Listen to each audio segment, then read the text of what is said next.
For years in the NBA, we've talked about the gravity of certain players. Damian Lillard, Steph Curry, the incredible shooting of these guys creates this effect of the defense paying so much attention to them that it opens up everything for their teams. But Victor Wembanyama has invented a new form of gravity on the defensive end of the floor. An ability to impact massive areas of the court at one time with incredible length and instincts, giving him potentially the highest defensive ceiling of any player in the history of the NBA. One of my favorite things about Wemby this season is the way that he's impacting the other team's ability to get open three-point looks. This right here, because the Spurs have been forced into a rotation, this guy's going to the corner. Wemby has two players right here, and for most NBA teams, one of these guys is going to get an open shot. But what we talk about with the gravity of Wemby is that typically an NBA player takes up like this much space, and Wemby takes up all of this space on this side of the floor. Because not only can Grayson Allen get his shot blocked right here, Wemby blocks a ton of threes, but also he doesn't have the opportunity to swing the ball right here because he knows that Wemby has the length to get in this lane. And on these kinds of plays, you really see the amount of space that Wemby can cover. Obviously, this is Russell Westbrook. A lot of guys are going to give him space, but Wemby can give so much space that he's still able to recover, and it doesn't impact his ability to prevent guys from getting to the rim. And again, throughout the video, whether it's on ball or off the ball, I want you to think about the amount of space that Wembanyama is occupying. Of course, another way that NBA teams use space is using ball screens and then having a lob threat at the rim the way the Pacers do here. But the difference is because of the length of Wemby, he's able to guard this guy getting to the rim and prevent the lob. Tyrese Halliburton wants to throw this lob, but Wemby's incredible length doesn't allow for it. And again, it's about taking up space. It's about how much ground you can cover, and being able to cover the lob and defend the rim here is just a unique skill set. Like, just look at this freeze frame. Look at the amount of space that Wemby's going to cover. He's in the middle of the floor here, and then he's going to come out to Dennis Schroeder here. And he's able to play the middle of the floor and still get out here and contest on Schroeder. And with Wemby, you start to see a lot of this, where typically guys would maybe shoot this, but because of his length, an open three against Wemby is different than an open three against other players. And this is one of my favorite things as well. You're going to see this throughout the video. You can tell that his length bothers players on jump shots because there are so many terrible misses by guys that are generally decent shooters. There are guys airballing, barely even getting to the rim because they're so worried and concerned about the length of Victor Wembanyama. And again, some of these freeze frames are just absolutely ridiculous. Look at where Wemby is at the time that Chris Paul makes this pass. Chris Paul slow plays this and gets to the middle lane, takes as long as he can. And for most players, this is not going to be a good contest. That's way too much space. I would argue actually for every player in the league, this is too much space to try and recover. Look, Chris Paul's letting this pass go to Sarge. And then in like 2 steps, Wemby's able to actually almost block this shot. Look, his hand is right here. That's where the ball is. Like how far away he is. His ability to contest on three-point jump shots is something you can't quantify. It's not something that's going to show up in a box score. It's not something that we have a number for, but it is so difficult to get off clean looks against this guy. And it's more than just taking up space and getting shot blocks at the rim. Victor Wembanyama is preventing shot attempts as well. Like when he's in the area, this is Jimmy Butler getting to the rim, wide open lane, but when he's in the area,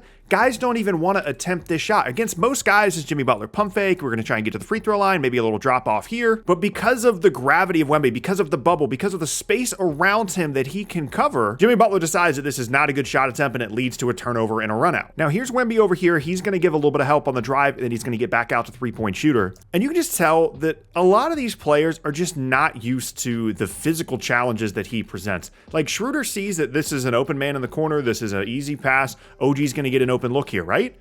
Absolutely wrong. Wemby's going to get there and block the shot with ease. These kinds of plays being made defensively, I mean, NBA players have seen more basketball than anybody else on the planet, and none of them are used to or accustomed to this recovery and this level of length. And then it goes the other way as well. We're going to get a screen here and then a slip, and it creates an advantage. Wemby has to guard both of these guys, and it looks like it's going to be open. They make the right decision until it's not open. This is what I'm talking about with the amount of space this guy can cover. Being able to guard 2 guys at once because of his length is arguably the most impactful defensive skill you can have. And it doesn't matter on ball, off ball, in ball screens. Like he just makes plays every night that make you realize what a special player he's going to be. This is an easy pull-up 3 for most players, but you're not going against most players here. And not only are you preventing a good look, not only are you getting a block here, but it's creating offense for your team, which no offense to the Spurs right now, but they desperately need some easy looks like this. And having this guy and his length on your team elevates the other players on the floor defensively as well. Zach Collins is stuck in a switch here against Kyrie and does a half-decent job against him, but then Wemby's there to recover. And this is kind of the last level of top-tier defensive play, is making up for the mistakes of your teammates. And here's another example, just an atypical play. Anthony Edwards is going to come off the screen, and this is going to be open for him. Like, this is a shot where 9 times out of 10, Anthony Edwards is taking this pull-up. This is an open shot for him.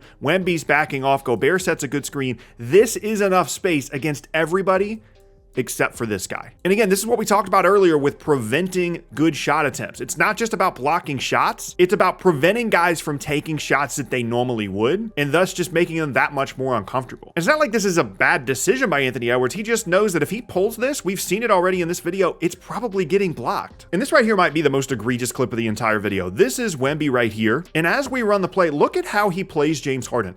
It's almost like he falls asleep. It's almost like he's not really guarding him, but he is guarding him. He just knows that he can get there if he needs to. He knows he can get there if he needs to. And as it turns out, if Harden wants to take it to the rim, he can get there easily as well. Like, this doesn't make any sense. Look at this frame. There's a guy over here, and yes, they're just basically switching this, but the amount of space that Wemby is able to just give to players and then take it away immediately just makes absolutely no sense physically. Again, like, James Harden is used to being able to get to the rim on this, at least get fouled, and he's not used to that. We've got Wemby over here this time, and this is one of the reasons that I like that San Antonio has had him be with another big, because I like seeing the kind of impact Wemby can make as a roamer and as a weak side defender. Because the Raptors are going to create good offense here, a little ball screen, shooter's going to create space, create an advantage, and the ball's eventually going to go to Otto Porter. But just look at everything that Wemby does on this possession. Pirtle's going to get kind of open here, he's going to stop the roll, and then he's going to recover, and these are the kinds of bad misses I was talking about earlier. I can't even tell really if he got a piece of this one or not,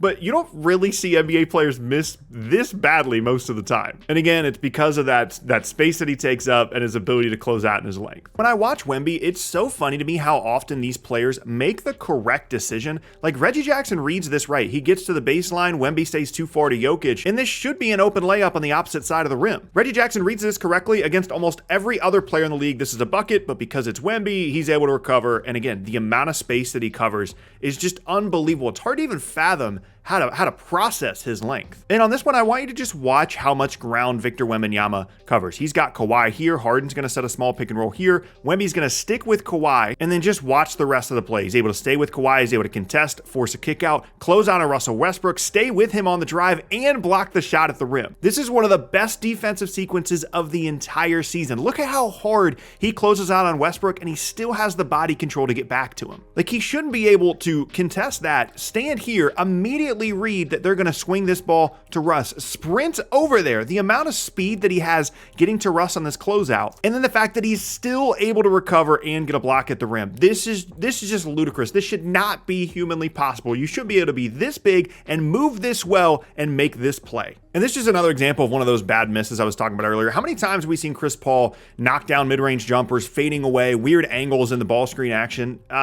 Yeah, we don't really see him miss like that very often. And again, it's because of the length and the ability to close out by Wemby. Another example here, we already saw one really bad Dennis Schroeder miss earlier, and now we're going to see another one. And at first I thought this was tipped, but that's actually not the case. This ends up being Spurs basketball. You can see the ref on the baseline calls it their ball. It wasn't tipped. And honestly, by the end of the year, I kind of can't wait to put together a reel of just Victor Wembanyama forcing terrible shot attempts, making NBA players look like they're just absolutely terrible. And at the end of the day, I can't wait to see him continue to grow and develop. And this concept of defensive gravity is something I can't wait to continue to watch all season long.